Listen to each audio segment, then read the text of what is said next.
By the time you finish watching this video, Ukraine will have hit 60 more Russian targets with its drones. If you had any doubts about the sheer mastery that Ukraine exhibits in drone warfare, then that statistic alone should be enough to quell them. Ukraine has been unleashing a strike storm so vast that it's literally blotted out the sky. The sun no longer shines for so many of Putin's patsies on the front lines and beyond, and the last 6 months are the darkest days of all for Russia's military. What Ukraine did in that time will go down in history. The masters of drone warfare have hit another massive milestone that shows just how far ahead they are of their Russian enemies. Ukraine's Defense Minister Mikhailo Fedorov gives us the headline number in a June 22nd Telegram post. Since the beginning of the year, unmanned systems units have hit over 800,000 verified enemy targets, Fedorov declares. That's an insane number. And remember, this is all verified. That means Ukraine has photographs and videos of each of the targets that it's hit, all of which are likely uploaded to its Delta system. 800,000 targets also doesn't mean 800,000 drones. Many would have been hit by multiple drones, meaning Ukraine has likely used several million of its unmanned aerial vehicles to create an absolute catastrophe for Russian military planners. And that's the perfect word to describe what's happening to Russia, because there are more numbers. All told, Fedorov claims Ukraine's drone strikes have killed or wounded 167,000 Russian occupiers since the beginning of 2026, which is another huge number. It breaks down to an average of about 27,833 Russian casualties per month caused by Ukrainian drones. And don't forget that there is still more of June to go. 8 days of it from Fedorov's announcement, so that average is very likely to creep up. According to a June 22nd report by United 24 Media, Russia's daily troop losses have stayed above 1,000 for a full month for the first time since March 2025. It quotes a figure of between 1,130 and 1,550 troops lost on almost every day in June so far, with only 3 days during the period resulting in losses that were just above 1,100. We can do a little maths here, and there's going to be more in a few minutes, so keep that in mind. If we take the middle of the range that United 24 Media quotes, that gives us a very rough average of 1,340 Russian casualties per day in June. Fedorov says that drones now account for a little more than 90% of enemy strikes, so we'll assume the same for casualties.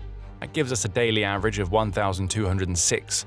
Multiply that by 8 and you get another 9,648 casualties caused by drones by the end of June. We just mentioned the monthly average we calculated earlier will rise. Add these 9,648 casualties to the 167,000 killed or wounded that Fedorov claims, and you get 176,648. Divide that by 6 months in the first half of 2026, and you get a new monthly average of 29,441. That's veering far too close to 30,000 casualties per month for Putin. And all of this is being caused by drones. What we're seeing here is the result of a consistent escalation in Ukraine's drone-based strategy. And up until this point, May 2026 has been the biggest month recorded by that unstoppable army of drone operators yet. On June 11th, the commander-in-chief of Ukraine's armed forces, Alexander Syrskyi, revealed that Ukraine's drones had struck almost 180,000 military targets, which marked a 12.7% increase over the number of targets hit during April. Not even an extra day in the month can account for such a substantial increase. This is Ukraine building on a drone advantage that is getting bigger by the month. Beyond the bodies, the money that this is costing Russia is also insane. Let's just take one day out of June to showcase that. On June 9th, United 24 Media reported that Ukrainian strikes over the previous 24 hours had cost Russia an estimated $331 million in equipment. Those losses included 75 artillery systems, a pair of air defense systems, 4 tanks, 5 armored vehicles, and 4 multiple launch rocket systems. We're not going to assume that Ukraine is doing this amount of financial damage to Russia every single day, but we can clearly see from this day alone that Russia is losing several $1 billion worth of equipment in Ukraine every month, which may well sting callous and cruel Putin more than the casualty count. After all, Putin doesn't care about people. But if you hit the Russian military in its collective pocketbook, the psychopath suddenly starts paying attention. Now, we made a certain claim at the beginning of the video. We told you that by the time you're done watching, Ukraine will have taken out another 60 Russian targets. Do the numbers back that up? Let's find out. Fedorov made his claim of 800,000 targets so far in 2026 on June 22nd, so if we only account for that far into June, we get 173 days total. Divide 800,000 targets by 173, and we get a rough average of 4,624 targets hit every single day. That gives us 192 per hour, which works out to a little over 48 strikes every 15 minutes. Our videos usually last for somewhere between 16 and 18 minutes. So we may have ever so slightly overestimated, but not by much. For a 17-minute video, you're looking at 57.6 Russian targets down at a rate of about 3.38 per minute. We can barely even comprehend the sheer volume of drones that are required to do something like this. And it all just goes to show how heavily Ukraine is leaning into its drone-based strategy. Russia has no answer for any of this. Okay, so enough with the numbers now. Our heads are spinning. Let's look at what Ukraine is hitting. It's not just casualties that are a problem for Putin. Losing cannon fodder weakens Russia on the front, sure, but the real problem behind all of this is that Ukraine is hitting every single type of military-related target that you can imagine with its drones. Fedorov identifies the basics. Beyond personnel, Ukraine's drones are hitting artillery, multiple launch rocket systems, air defenses, vehicles, command posts, ammo depots, electronic warfare stations, and even Russia's ground robotic platforms. In other words, everything. And this doesn't even include targets such as oil refineries and depots, or things like the supply-carrying ferries that Ukraine destroyed at Russia's Port Kavkaz just a couple of days before Fedorov revealed his mind-blowing number. We don't even need Fedorov to tell us that these are the types of targets being hit. We see it every single day. On June 23rd, UNN reported that Ukraine had taken out 626 vehicles and fuel tankers during the previous 24 hours. That's a single-day record, and it comes on the back of Ukraine setting and then resetting that record several times in May and June. The logistical lockdown program that has been designed to isolate Crimea is paying massive dividends, and we see it in the burning wrecks of hundreds of vehicles every single day. Ukraine's drones are now blanketing the middle ground up to 300 kilometers behind the front lines, which is what's making these sorts of attacks against vehicles possible, along with most of the other types of targets that Fedorov mentions. It's not just Russian manpower and equipment on the front that is at risk anymore. Ukraine's strike rate is increasing so dramatically because 2026 has heralded the dawn of a new generation of drones, which means nothing is safe in the Russian near rear anymore. This middle strike campaign is so damaging to Russia that it's causing fuel shortages and forcing the Kremlin to consider importing fuel. That shouldn't be happening. Russia usually makes more than enough fuel to serve its domestic needs and make billions from sales. On the long-range front, Ukraine's strikes have been growing more intense to go along with the swarms on the front and the middle-range massacre. The Washington Post reports that Ukraine broke its own record for monthly deep strike drone launches in March, exceeding 7,000 UAVs sent into Russian territory. Ukraine hasn't slowed down since then. It's been overwhelming Russia with massive, long-range drone strikes that penetrate as deep as the very heart of the motherland. Moscow is under threat. In a June 18th attack that covered huge portions of Russia and the occupied territories, including Russia's capital, Russia's defense ministry claims to have shot down 992 Ukrainian drones in just 24 hours. That sort of volume in every aspect of the war is why Ukraine has been able to hit 800,000 targets in just under 6 months. The drones just keep coming.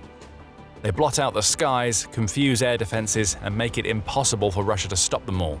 What we see here is Ukraine's drone advantage and the reason why more than 90% of the targets the nation is hitting are being taken out by drones. But the big question now is, can all of this be sustained? The simple answer is yes. But we can dig much deeper than a single-worded response. But before we do, there's a lot more where this came from. If you're getting value from the military show, then hit subscribe, and then dive straight back into the video. When it comes to sustainment, we can approach the subject from two angles. Maintaining drone volume and continuing to hit the number of targets that Fedorov reports, if not building on that number. We'll start with the second of the two. Ukraine has the ability to sustain its results for a few reasons. First, there's the E-points system. Fedorov makes special mention of this himself, pointing out that Ukraine's drone operators receive E-points via this system, which they can exchange on the Brave One market platform for more drones, equipment, spare parts, and even small arms. That system includes leaderboards along with these incentives, which somewhat gamifies Ukraine's entire process of using drones to devastate Russia. Even more than that, it also shows Ukraine which of its units is using drones most effectively and, crucially, which types of drones should receive investment. Fedorov points that out, stating, "Thanks to the E-point system, we can see which technologies and units are delivering the best results, and we can quickly scale these solutions across the entire military." According to defense leaders, almost 95% of Ukraine's drone units are now enrolled in this program, competing with one another to score the most hits against Russian targets. And though there are arguments to make that turning war into something akin to a video game score attack mode is worrisome in terms of the dehumanizing aspect of it all, that doesn't change the fact that Ukraine is getting results. More targets are being hit than ever before, Ukraine is developing a deeper understanding of which drones work and which ones don't, and it's even able to use this platform to push units towards using the types of drones that are most effective for their work. This is incentivization with a clear purpose. And the results are there for all to see. Now that it has a system in place, Ukraine isn't going to stray away from it. Rather, it will lean into what it's been doing. We see this with the logistics lockdown program. Ukraine's Ministry of Defense says that the funding allocated to that program is going to be distributed via the E-Points system, with the recipients being the teams that specialize in strikes that hurt Russian logistics. This is basically Ukraine saying, "You're good at this, so here's more money to do more of it," which is a very effective way to ensure that soldiers lean into their strengths and achieve maximum efficiency on the battlefield. That efficiency is enhanced by a Russian problem of Ukraine's creation, which will also help Ukraine to sustain its strike volume. Russia's air defenses are in a very bad way right now. Fedorov touched on the air defenses being targeted by Ukraine's drones in his report, but he didn't go into detail. So we will. From 2025 and into 2026, Ukraine has been destroying valuable air defenses all over Russia and the occupied territories. It knows that Russia is struggling to build new systems and radars, mostly due to sanctions and supply issues, so every air defense system destroyed creates gaps that can be exploited. Between June 2025 and early March 2026, Ukraine carried out 492 strikes against air defense systems, the Kyiv Independent reports.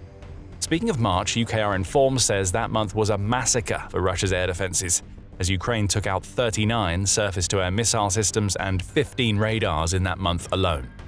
Bit by bit, Ukraine has been picking Russian air defenses apart, and the result has been a higher success rate for medium and long-range drone attacks. Defense Blog reports that drones that cost a few $1,000s to build are now bypassing Russian air defenses, or simply not encountering them, to generate a penetration rate of between 20 and 30% for Ukraine's deep strike campaigns. That number is higher than it's ever been before, and it shows us just how much Russia's aerial shield has been degraded. Much like the E-Points system, this strategy feeds into itself. The more that Ukraine encourages strikes against air defense systems, the more openings are created to hit other targets. Even if Russia moves air defenses around to cover areas that have been made vulnerable, that just means weakening other regions. And as Ukraine increases its strike rate, the problem only grows, creating a devastating cycle from which Russia can't escape. And finally, on the sustaining the success rate of strike side of things, there's Ukraine itself. Its strategy over the last few months has been brilliant. A large part of the reason why the number of targets hit is so high is that Ukraine has realized how effective its middle strikes are. That's the point of the logistics lockdown program.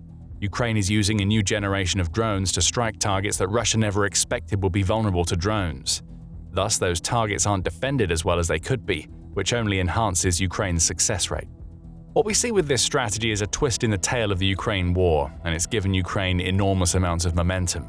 Ukraine now has a multi-layered drone strategy that covers the kill zones on the front, which are loaded with FPV drones and likely responsible for the majority of the casualties Ukraine has achieved during the first half of the year, the middle strike range that is being destroyed by drones, and the deep strikes that Ukraine has been using to shatter the Russian war machine from the inside. Combine all of that, and you get weaker Russian assaults on the front, caused by an inability to coordinate and sustain frontline troops via the rear. As Russia weakens, pressure on Ukraine eases, which creates more time and opportunities for drone strikes. Again, it's a cycle. The more often Russia is hit, the easier it becomes to strike again. At this point, the Russian military is like a punch-drunk boxer, stumbling from shot to shot while unable to get its hands up. So Ukraine is absolutely going to be able to sustain and build upon the number of targets that it's hit during the first half of 2026 in terms of its strategy and approach to this new form of aerial warfare. However, all of this is contingent on maintaining volume. Can Ukraine do that? If what we've seen so far in 2026 is any indication, the answer is a resounding yes, and then some. In a June 16th report, Liga revealed that Ukraine's President Volodymyr Zelensky revealed from the sidelines of the Group of Seven summit that Ukraine is on track to build 10 million drones by the end of 2026. That's a massive improvement over the already impressive 4 million drones that Ukraine built in 2025, which itself was 40 times more drones than the US made in the same year, Liga reports. There are now 500 companies operating in Ukraine's drone and robotics sectors, Zelensky adds. And far more worryingly for Russia, Ukraine's president says that his country could double up to 20 million drones annually if that is necessary and Ukraine has the required funds. Volume simply isn't a problem when you see those kinds of numbers, and they go a long way to explaining how Ukraine hit 800,000 targets during the first half of 2026. Plus, don't forget that Ukraine is becoming increasingly savvy with its drone diplomacy. Ukraine knows that it's the frontrunner in the entire world when it comes to the understanding and development of drone technology. Everybody in the Western world wants some of what Ukraine has, which is why Ukraine is able to set up things like the Drone Deal Initiative. That program, which is designed to aid integration between Ukraine and its global partners, while also securing funding for Ukraine's long-term defense financing, now has 27 members, including 15 NATO members. Ukraine is building enough already, and it's putting the frameworks in place to ensure it can build more. Russia is trying to keep up. According to the Moscow Times, Russia is aiming to build 7.3 million FPV drones in 2026, along with thousands of long-range drones. But Russia isn't at Ukraine's level when it comes to drones, be that in terms of volume or quality. On the volume front, Ukrenews reveals that Siersky claims that Ukraine holds a 1.5-to-1 advantage in FPV drones in many areas of the front. We're starting to see Ukraine match Russia shot for shot in the middle and long-range aspects too. Simply put, Russia is still several steps behind Ukraine, and Ukraine is doing everything that it can to ensure Putin's army stays behind. So what does 800,000 targets hit in the first half of 2026 really mean? This isn't a crescendo. Ukraine hasn't peaked. What we're seeing here is a warning shot. Ukraine is letting Russia know just how many targets it's hit because it wants Putin to realize that things will only get worse for Russia from here. Ukraine has the strategy, it has the production volume, it has the partners, and it can build on all of this to make 800,000 a milestone in the road rather than the climax of the drone strategy. Much more will be coming. Check back with us in 6 months. We have a sneaking suspicion that we'll be reporting on Ukraine cracking 1 million targets hit during the second half of 2026. And while Russia waits for that grim milestone, it has another problem to deal with: Mach 3 murder pencils. Sounds crazy, right? Well, you can find out what they are and how Ukraine is using them to disrupt Russia's aerial strategy by watching our video. And if you enjoyed this video, remember to hit subscribe and look out for more daily videos from the Military Show. And thank you for watching.